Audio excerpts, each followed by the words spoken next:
ಕೆಲವು ಮನೆಗಳಲ್ಲಿ ಎಷ್ಟು ಟೈಟಾಗಿ ಬಿಗಿತಾರೆ ಅಂದರೆ ತಾಯಿಗೆ ಉಸಿರಾಡೋದಕ್ಕೂ ಆಗೋದಿಲ್ಲ. ತಿನ್ನಬೇಕಾದ್ರೂ ಅದನ್ನು ಹಾಕೊಂಡು ತಿನ್ನಿ ಅಂತ ಹೇಳ್ತಾರೆ. ಮಗುಗೆ ಹಾಲು ಕುಡಿಸೋಬೇಕಾದ್ರೆ ಬಗ್ಲಿಕ್ಕೂ ಕೂಡ ಆಗಲ್ಲ.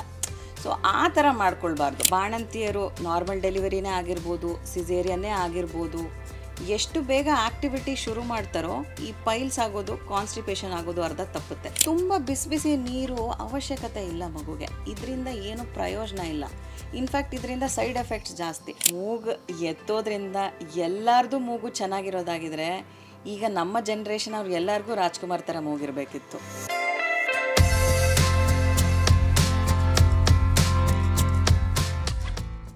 ಹಾಯ್, ಹಲೋ, ನಮಸ್ಕಾರ. ಹೆಲ್ತ್ ಕಾಸ್ಟ್ಗೆ ಪ್ರೀತಿಯ ಸ್ವಾಗತ. ನಾನ್ ಪಲ್ಲವಿ. ನೀವು ಈಗಷ್ಟೇ ಹೊಸದಾಗಿ ತಾಯಿ ಆಗಿದ್ದೀರಾ, ಮಗುಗೆ ಜನ್ಮ ಕೊಟ್ಟಿದ್ದೀರಾ, ಬಾಣಂತನ ಮಾಡಿಸ್ಕೊತಾ ಇದ್ದೀರಾ? ಹಾಗಾದ್ರೆ ಈ ಎಪಿಸೋಡ್ ನಿಮಗೋಸ್ಕರ. ಯಾಕೆ ಹೇಳಿ? ಅಜ್ಜಿ ಒಂದ್ ಹೇಳ್ತಾ ಇರ್ತಾರೆ, ಅಮ್ಮ ಒಂದ್ ಹೇಳ್ತಾ ಇರ್ತಾರೆ, ಇದನ್ನೆಲ್ಲವನ್ನ ಮೀರಿ ಡಾಕ್ಟರ್ ಇನ್ನೊಂದು ಹೇಳ್ತಾ ಇರ್ತಾರೆ. ಸಿಕ್ಕಾಪಟ್ಟೆ ಕನ್ಫ್ಯೂಷನ್ ಸ್ಟೇಟಲ್ಲಿ ಇರುತ್ತೆ ಮೈಂಡು, ಯಾವ್ದು ಫಾಲೋ ಮಾಡಬೇಕು, ಯಾವ್ದು ಫಾಲೋ ಮಾಡಬಾರ್ದು ಅಂತ. ಸೊ ಆ ಕನ್ಫ್ಯೂಷನ್ಸ್ಗೆಲ್ಲ ಉತ್ತರ ಈ ಎಪಿಸೋಡ್. ಯಾಕೆಂದ್ರೆ ಇವತ್ತು ನಮ್ ಜೊತೆ ಇದ್ದಾರೆ ಡಾಕ್ಟರ್ ನಯನಾ BS. ಇವರು MBBS ಮಾಡಿದ್ದಾರೆ, MD ಪೀಡಿಯಾಟ್ರಿಕ್ಸ್, ಜೊತೆಗೆ ನವಜಾತ ಶಿಶುವಿನ ತಜ್ಞೆ ಕೂಡ ಹೌದು. ಸದ್ಯಕ್ಕೆ Cloud9 ನಾಗರಬಾವಿಯಲ್ಲಿ ಇವರು ಪ್ರಾಕ್ಟೀಸ್ ಮಾಡ್ತಾ ಇದ್ದಾರೆ. ಹೆಲೋ ಡಾಕ್ಟರ್, ಪ್ರೀತಿಯ ಸ್ವಾಗತ ನಿಮ್ಗೆ. Hello Pallavi, thank you so much. Very kind introduction ಕೊಟ್ಟಿದ್ದಕ್ಕೆ. ನೀವು ಕರೆಕ್ಟಾಗಿ ಶುರು ಮಾಡಿದ್ದೀರಾ. ಇಟ್ ಈಸ್ ಆ್ಯಕ್ಚುಲಿ ಇವಾಗ ಬ್ಯಾಟಲ್ ಥರನೇ. ಸಾಂಪ್ರದಾಯ ಮತ್ತು ಆಧುನಿಕತೆ ಮಧ್ಯದಲ್ಲಿ ನಮ್ಮ ಮಿಲೇನಿಯಲ್ ಜನರೇಷನ್ ಮದರ್ಸ್ ಎಸ್ಪೆಷಲಿ ತುಂಬ ಸ್ಟಕ್ ಆಗಿರ್ತಾರೆ. ಐ ಥಿಂಕ್ ಈ ಎಪಿಸೋಡ್ ಡೆಫಿನೆಟ್ಲಿ ಎಲ್ಲ ಬಾಣಂತಿಯರು ಮತ್ತು ಅವ್ರ ಹಸ್ಬೆಂಡು ಮತ್ತು ಮನೆಯವರೆಲ್ಲ ಕುತ್ಕೊಂಡು ನೋಡುವಂಥ episode. Thank you so much doctor to add it. First question ಹಿಂಗೆ ಶುರು ಮಾಡೋಣ. ಕೇಳಬೇಕಾ ಅಜ್ಜಿ ಹೇಳೋ ಮಾತನ್ನ ಅಥವಾ ಡಾಕ್ಟರ್ ಹೇಳೋ ಮಾತನ್ನು ಕೇಳಬೇಕಾ as a doctor? So doctor ಅಂತ ಹೇಳಿದ್ರೆ ಟ್ರೈನಿಂಗ್ ಆಗಿರೋದು ಸೈನ್ಸ್ ಮೇಲೆ, ಎವಿಡೆನ್ಸ್ ಬೇಸ್ಡ್ ಮೆಡಿಸಿನ್ ಮೇಲೆ ನಾವೆಲ್ಲ ಟ್ರೈನ್ ಆಗಿರೋದು. ಸೊ ಈ ಕ್ವೆಶ್ಚನ್ಗೆ ಕರೆಕ್ಟಾಗಿ ಉತ್ತರ ಕೊಡಬೇಕಂದ್ರೆ ಬ್ಯಾಲೆನ್ಸ್ ನೀವು ಹುಡ್ಕೊಳ್ಬೇಕು. ನಿಮ್ಮ ಅಜ್ಜಿ ಏನು ಹೇಳ್ತಾರೆ, ನಿಮ್ಮಮ್ಮ ಏನು ಹೇಳ್ತಾರೆ, ನೀವೇನು ಓದಿದ್ದೀರಾ, ನಿಮ್ಮ ಎಜುಕೇಷನ್ ಏನು ಹೇಳುತ್ತೆ, ಎರಡರ ಮಧ್ಯೆ ನೀವು ಒಂದು ಪರ್ಫೆಕ್ಟ್ ಬ್ಯಾಲೆನ್ಸ್ ಹುಡ್ಕೊಂಡ್ಬಿಟ್ರೆ ನಿಮ್ಮ ಲೈಫ್ ಈಸಿ. ಬೇಸ್ಗೆಲ್ ಡೆಲಿವರಿ ಆದ್ರೂ ಸ್ವೆಟರ್ ಹಾಕೋಬೇಕು, ಸ್ಕಾರ್ಫ್ ಕಟ್ಕೋಬೇಕು, ಕಿವಿಗೆ ಹತ್ತಿ ಇಟ್ಕೋಬೇಕು. ತುಂಬ ಕಷ್ಟ ಆಗುತ್ತೆ. On this fan ಹಾಕೋಬಾರ್ದು.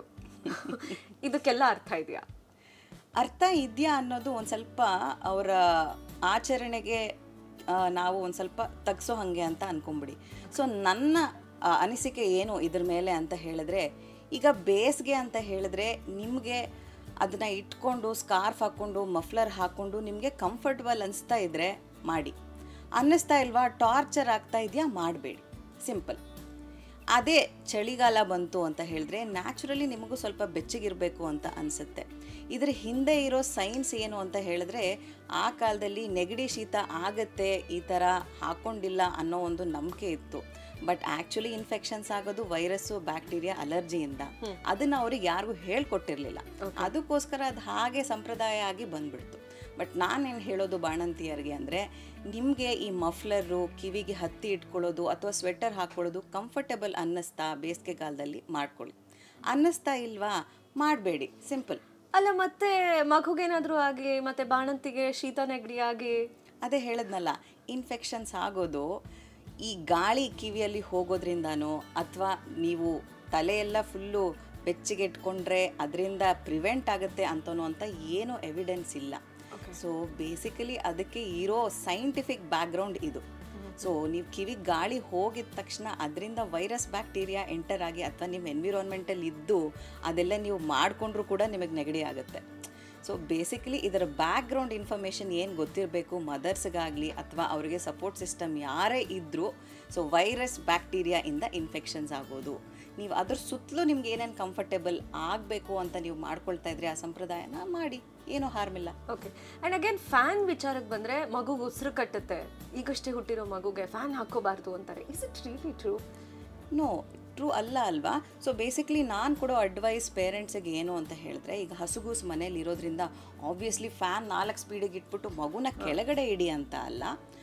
ಎಷ್ಟು ಬೇಕೋ ಅಷ್ಟು ಗಾಳಿ ಆಡೋಷ್ಟು ಇಟ್ಕೊಂಡು ಮಗುನ ಒಂದು ಬೆಡ್ ಕಾರ್ನರಲ್ಲಿ ಮಲಗಿಸಿ. ಸೊ ದಟ್ ಗಾಳಿ ಸರ್ಕ್ಯುಲೇಟ್ ಆಗಲಿ ಮಗುಗೆ. AC ಕೂಡ ಯೂಸ್ ಮಾಡ್ಬೋದು. Okay. 26 ರಿಂದ 28 ಡಿಗ್ರಿ ಸೆಲ್ಸಿಯಸ್ ಅಲ್ಲಿ ನೀವು AC ಕೂಡ ಯೂಸ್ ಮಾಡ್ಬೋದು. ಜಸ್ಟ್ ದಟ್ ಆ ಶಟರ್ ಏನಿರುತ್ತೋ ಅದನ್ನ ಮೇಲ್ಗಡೆ ಡೈರೆಕ್ಟ್ ಮಾಡಿಕೊಂಡು ಮಾಡಿದ್ರೆ ಏರ್ ಸರ್ಕ್ಯುಲೇಟ್ ಆಗುತ್ತೆ. ಮಗುಗೂ ತುಂಬ ಶೆಕೆ ಆಗಲ್ಲ, ಬೆವರಲ್ಲ. ಯಾಕಂದರೆ ಮಗುಗೆ ತುಂಬ ಶೆಕೆ ಆಗಿಬಿಟ್ರೆ ಮತ್ತೆ ಡಿಹೈಡ್ರೇಷನ್ ಆಗುತ್ತೆ. ಆ ಡಿಹೈಡ್ರೇಷನಿಂದ ಜ್ವರ ಕೂಡ ಬರುತ್ತೆ. ಇದು ಆ್ಯಕ್ಚುಲಿ ಪೇರೆಂಟ್ಸಿಗೆ, ನಮ್ಮ ಪೇರೆಂಟ್ಸಿಗಾಗಲಿ ನಮ್ಮ ಅಜ್ಜಿಯಂದ್ರಿಗಾಗಲಿ ಗೊತ್ತಿರಲಿಲ್ಲ. ಸೊ ಈಗ ನಾವಿದ್ದೀವಿ ಎಜುಕೇಟ್ ಮಾಡೋದಕ್ಕೆ. ಸೊ ಹಾಕ್ಕೊಂಡು ಕಂಫರ್ಟಬಲ್ ಆಗಿ ಮಗುನೂ ನೋಡ್ಕೊಳ್ಳಿ, ನೀವು ಕಂಫರ್ಟಬಲ್ ಆಗಿರ್ಬೋದು. ಓಕೆ, ಅಗೇನ್ ಈಗ ಬಾಣಂತಿಯರ ಬಗ್ಗೆ ಮಾತಾಡಬೇಕು ಅಂತಂದ್ರೆ ಕತ್ಲೆ ಕೋಣೆಲಿ ಇರಬೇಕು.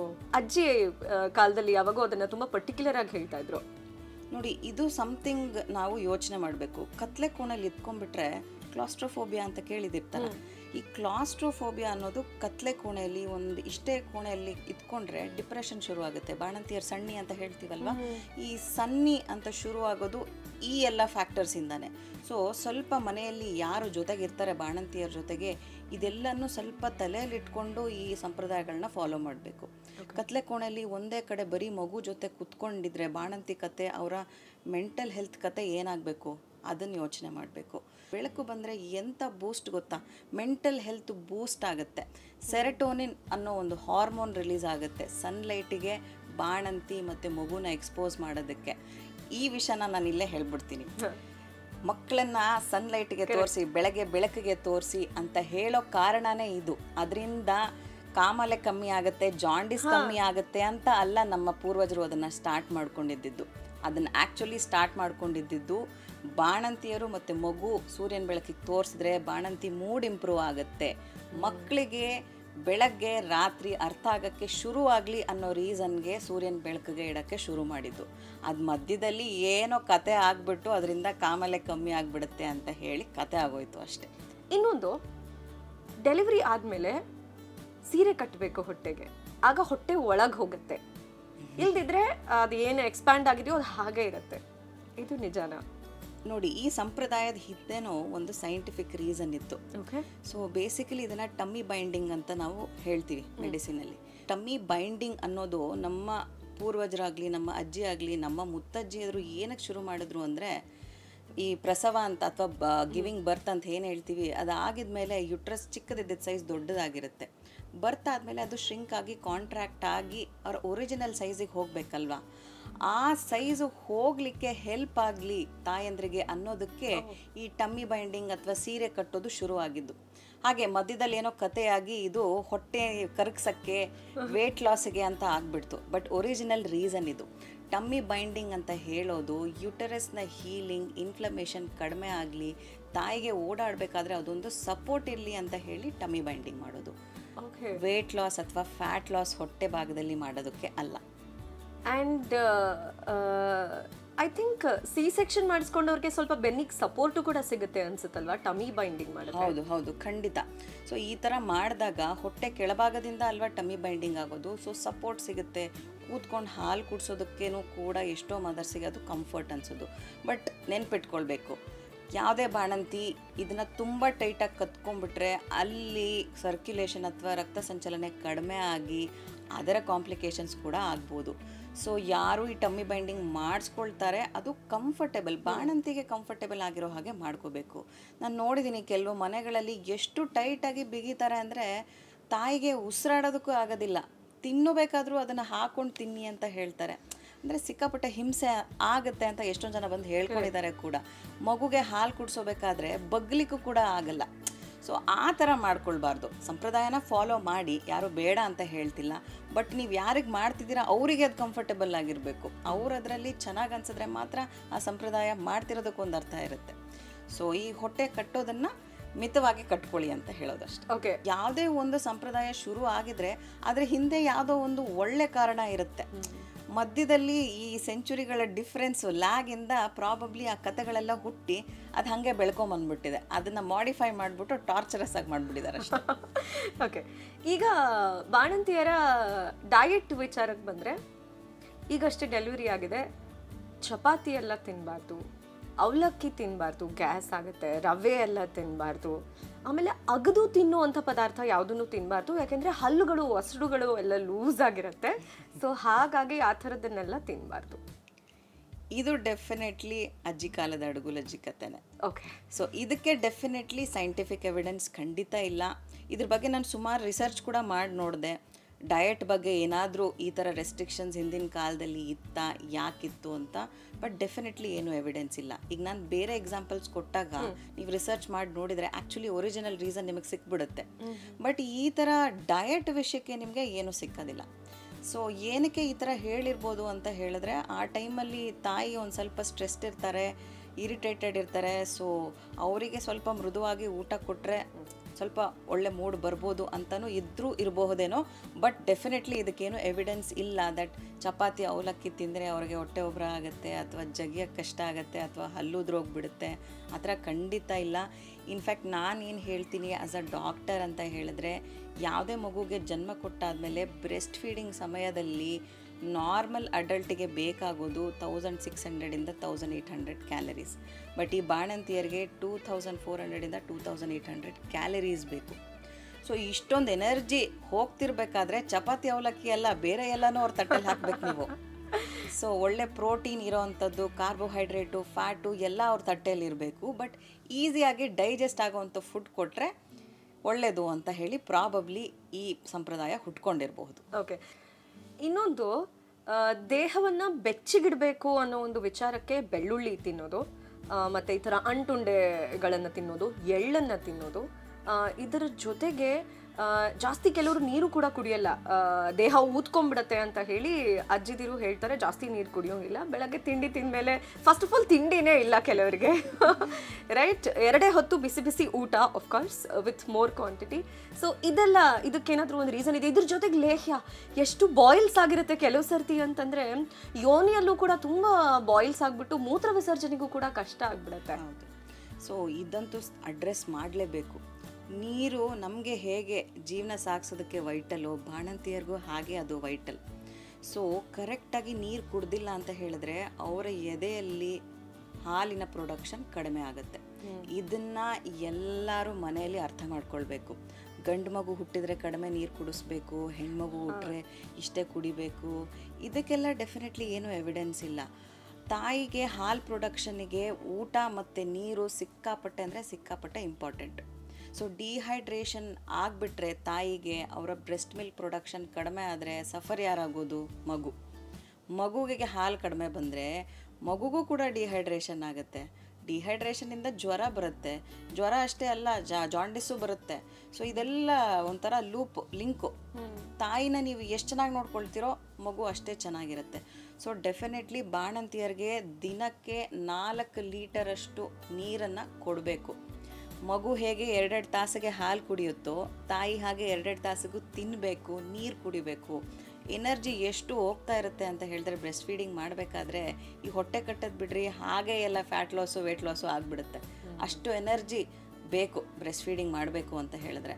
ಸೊ ನೀರು ಮತ್ತು ಊಟ ಅದಕ್ಕೆ ತುಂಬ ಪ್ರಾಮುಖ್ಯತೆ ಕೊಡಬೇಕು. ಮನೇಲಿ ಯಾರು ಬಾಣಂತಿಯರನ್ನ ಮಗುನ ನೋಡ್ಕೊತಿರ್ತಾರೋ ಅವರು.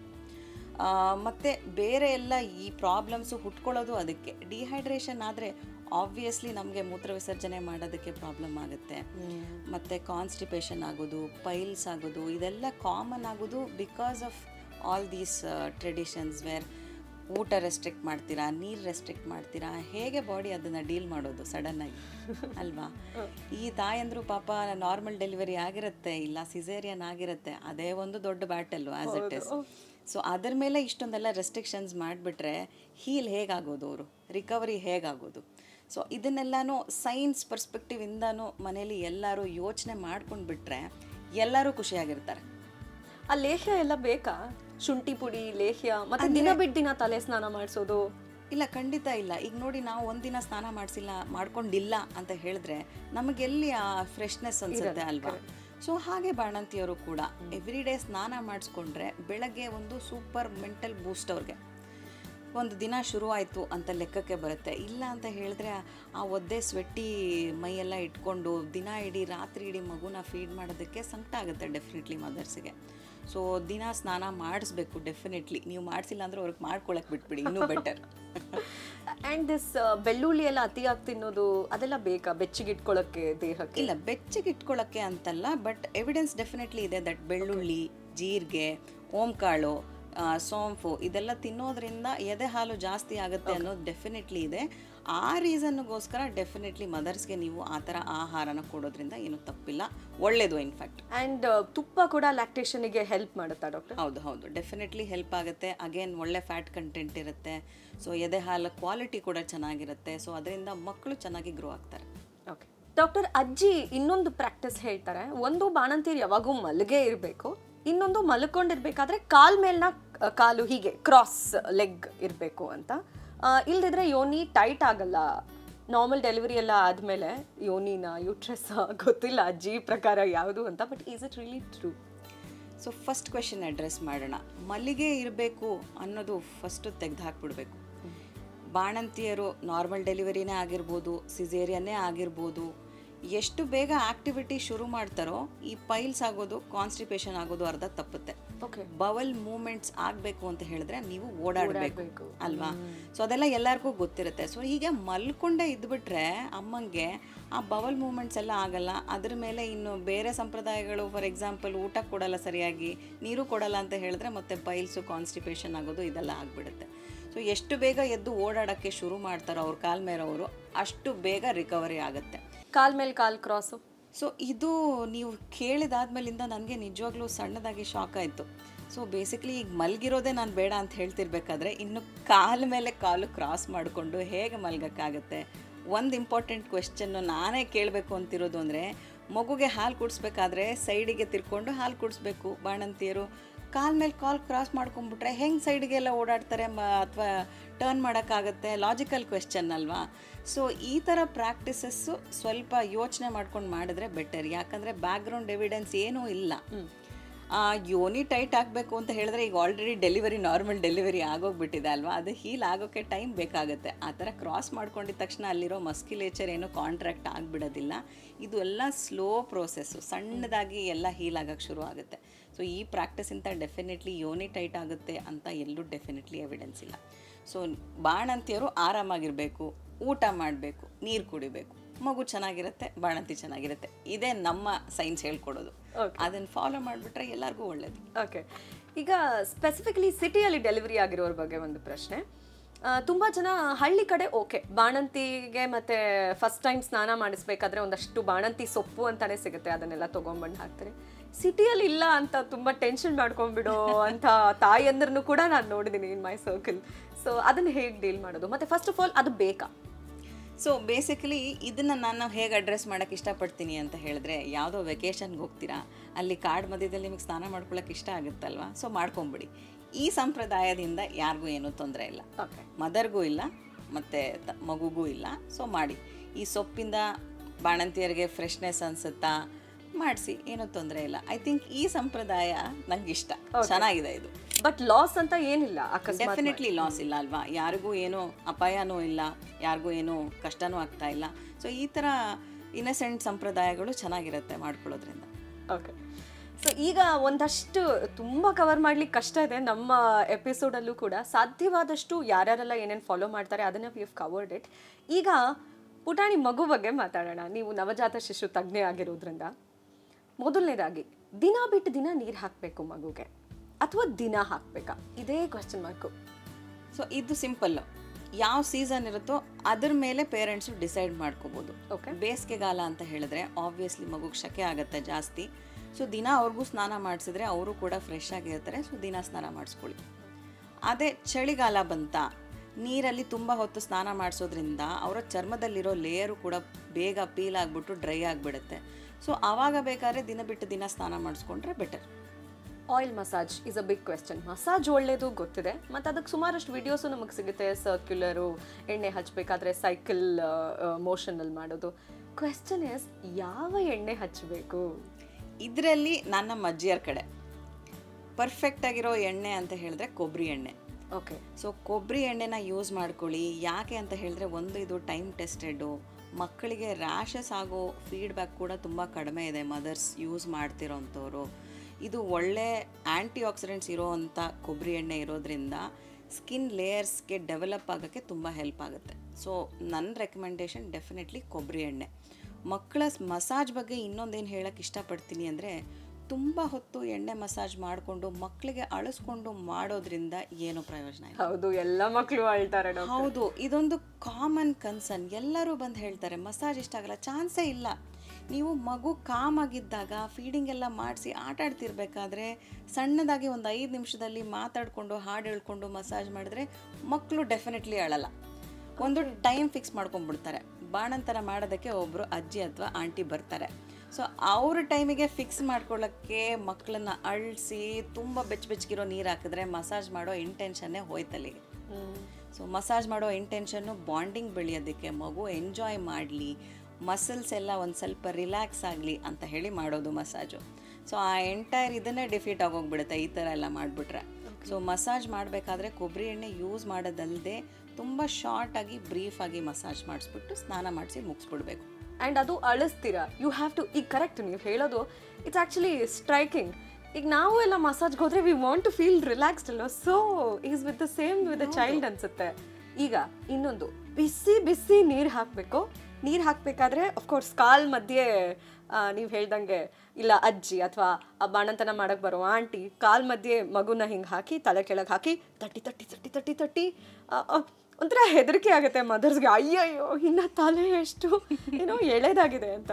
ಸೊ ಅದ್ರ ಬಗ್ಗೆ ಸೊ ಬೇಸಿಕಲಿ ತಾಯಿನೇ ಓಡಾಡಿಕೊಂಡು ಹೋಗಿ ಮಗು ಜೊತೆ ಮಸಾಜ್ ಮಾಡ್ಕೊಳ್ತಾ ಇದ್ರೆ ಆ ಟೈಮು ಸೂಪರ್ ಬಾಂಡಿಂಗಿಗೆ.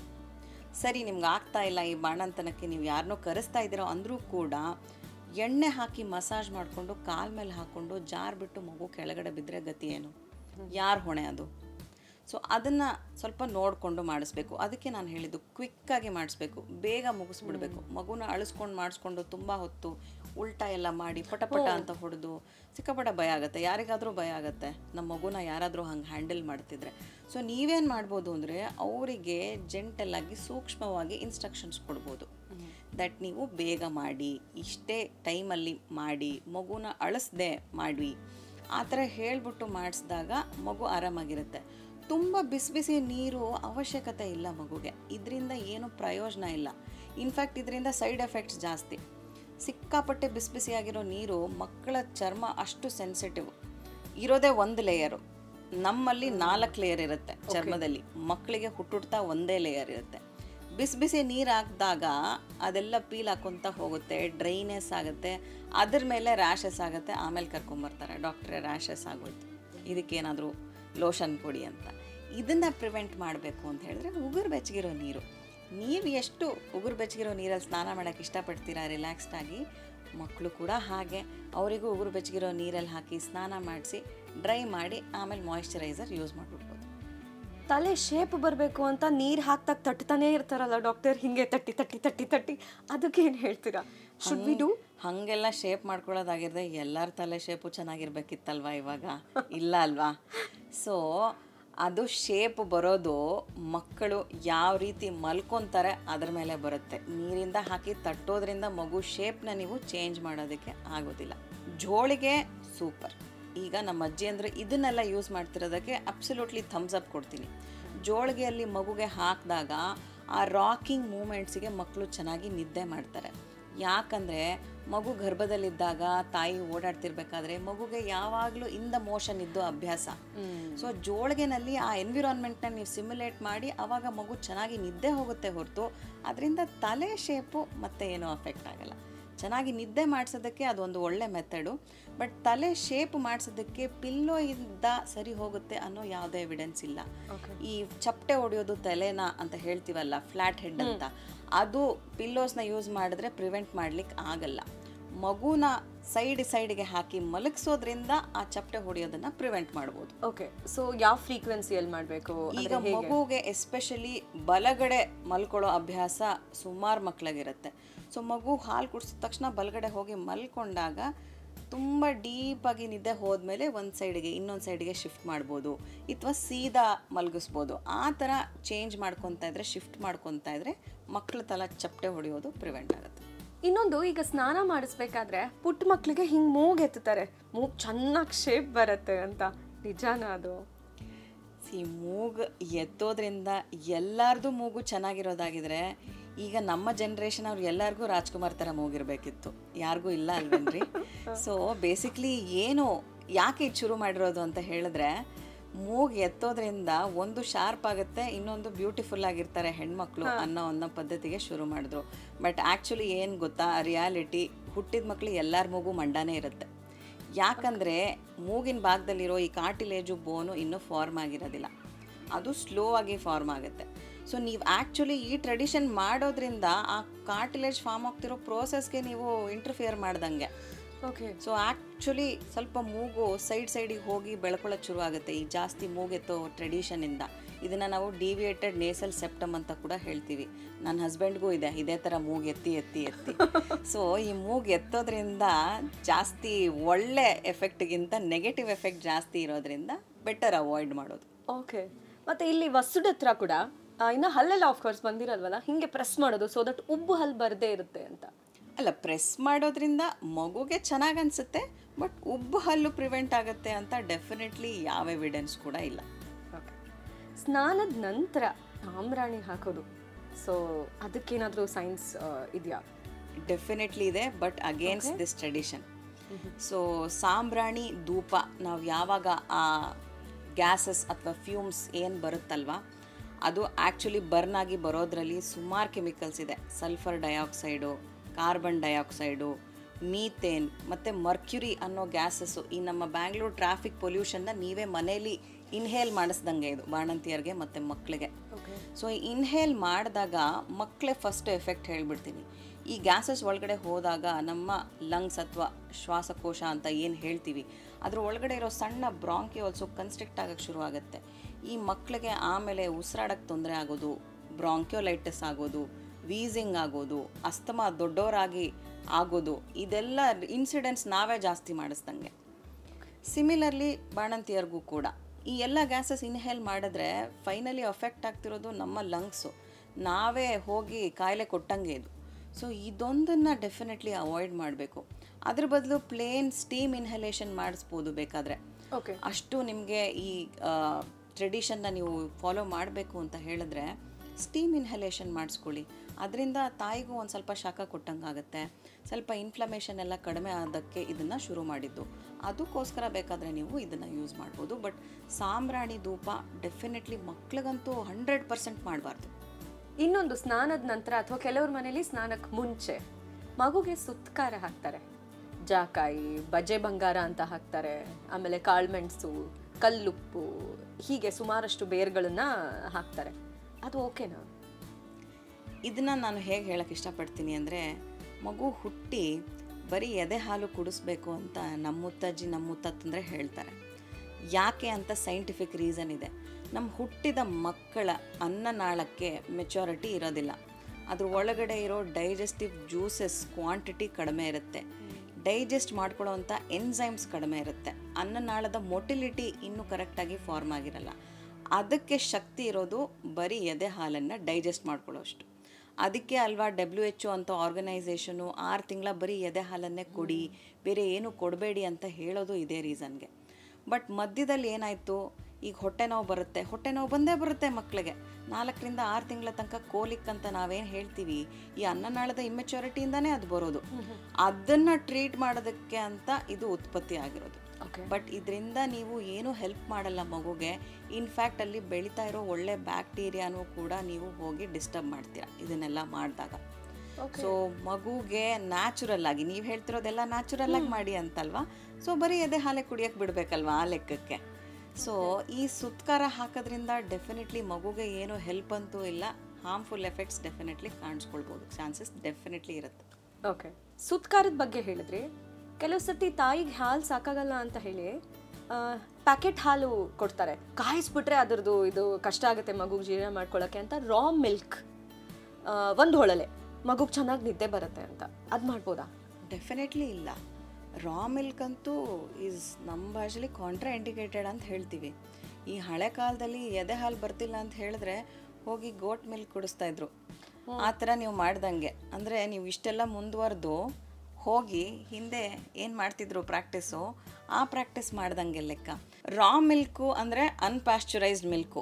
ಪ್ಯಾಶ್ಚರೈಸೇಷನ್ ಅಂತ ಮಾಡೋದು ಈ ರಾ ಮಿಲ್ಕಲ್ಲಿ ಬ್ಯಾಕ್ಟೀರಿಯಾ ಇರುತ್ತೆ, ವೈರಸ್ ಇರುತ್ತೆ, ಇದೆಲ್ಲ ಮಕ್ಕಳ ಅನ್ನನಾಳಕ್ಕೆ ಹೋಗ್ಬಿಟ್ರೆ ಅಲ್ಲಿ ಇನ್ಫೆಕ್ಷನ್ ಶುರು ಆಗಿಬಿಡುತ್ತೆ.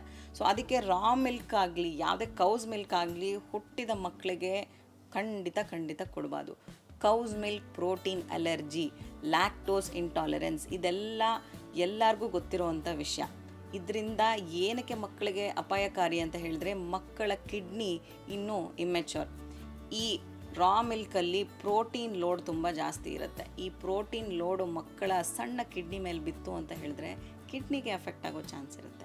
ಅದಕ್ಕೆ ಅಲ್ವಾ ರೆಕಮೆಂಡೇಶನ್ ಸಿಂಪಲ್, ಬರೀ ಎದೆ ಹಾಲನ್ನು 6 ತಿಂಗಳ ಕೊಡಬೇಕು. ಸಾಕಾಗಿಲ್ಲ ಅಂದ್ರೆ ಡಾಕ್ಟರ್ ಹತ್ರ ಹೋಗಿ ಡಾಕ್ಟರ್ ಏನಾದರೂ ಒಂದು ಸೊಲ್ಯೂಷನ್ ಕೊಡ್ತಾರೆ. ಅದಕ್ಕೆ ಕಣ್ರಿ ನಾವೆಲ್ಲ ಇರೋದು. ಊಟದ ನಂತರ ಬಾಣಂತಿ ಎಲೆ ಅಡಿಕೆ ತಿನ್ನಬೇಕು, ಕ್ಯಾಲ್ಸಿಯಂ ಸಿಗುತ್ತೆ ಅಂತ ಹೇಳ್ತಾರೆ.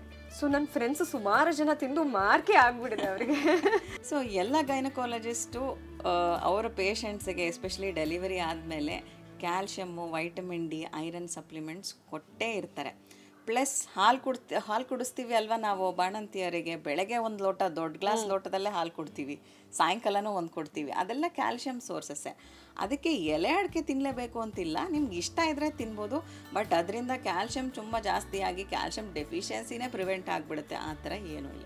ಓಕೆ, ಎಂಡಲ್ಲಿದ್ದೀವಿ ಡಾಕ್ಟರ್. ಒಂದು last question I want to ask you. ಮುಂಚೆ ಕಾಲದಲ್ಲೆಲ್ಲ ಈವನ್ ಟಿಲ್ ಮಿಲೇನಿಯಲ್ ಜನ್ರೇಷನ್ ಈ ಪೋಸ್ಟ್ ಪಾರ್ಟಮ್ ಅಂದರೆ ಡಿಪ್ರೆಷನ್ ಅಂತೆಲ್ಲ ಅನ್ಕೋತಾ ಇರಲಿಲ್ಲ. ಬಟ್ ಈಗ I think they've given it a term. ಇದ್ರ ಬಗ್ಗೆ ಏನು ಹೇಳ್ತೀರಾ? ಸೊ ಇದು ಇವಾಗಲೇ ಲಾಸ್ಟ್ 5 ಇಯರ್ಸಲ್ಲೇ ಕಾಣಿಸ್ಕೊಂಡಿದೆ ಅಂತ ಇಲ್ಲ. ಮುಂಚೆಯಿಂದನೂ ಕೂಡ ಪೋಸ್ಟ್ ಪಾರ್ಟಮ್ ಡಿಪ್ರೆಷನ್ ಇತ್ತು. ಜಸ್ಟ್ ದಟ್ ಅವಾಗ ಯಾರಿಗೂ ಐಡೆಂಟಿಫೈ ಮಾಡ್ಕೊಳ್ಳೋಕ್ಕೆ ಬರ್ತಾ ಇರಲಿಲ್ಲ. ಇವಾಗಿರೋ ಇನ್ಸಿಡೆನ್ಸು 10 ಬಾಣಂತಿರಲ್ಲಿ ಒಬ್ಬರು ಬಾಣಂತಿಗೆ ಪೋಸ್ಟ್ ಪಾರ್ಟಮ್ ಡಿಪ್ರೆಷನ್ ಆಗುತ್ತೆ ಅನ್ನೋ ಅಷ್ಟು ಜಾಸ್ತಿ ಆಗಿದೆ. ಸಮ್ವೇರ್ ಇದಕ್ಕೆಲ್ಲ ಈ ಫೋರ್ಸ್ಡ್ ಟ್ರೆಡಿಷನ್ಸ್ ಕೂಡ ಒಂದು ಕಾರಣ ಅಂತ ನಾನು ಹೇಳಕ್ಕೆ ಇಷ್ಟಪಡ್ತೀನಿ. ಸೊ ನಾನು ಅದಕ್ಕೆ ಹೇಳೋದು, ಬಾಣಂತಿಯರಿಗೆ ಈ ಟ್ರೆಡಿಷನ್ಸಿಂದ ಉಪಯೋಗ ಆಗ್ತಿದೆ, ಅವರು ಖುಷಿಯಾಗಿದ್ದಾರೆ ಅಂತ ಹೇಳಿದ್ರೆ ಖಂಡಿತ ಮಾಡಿ.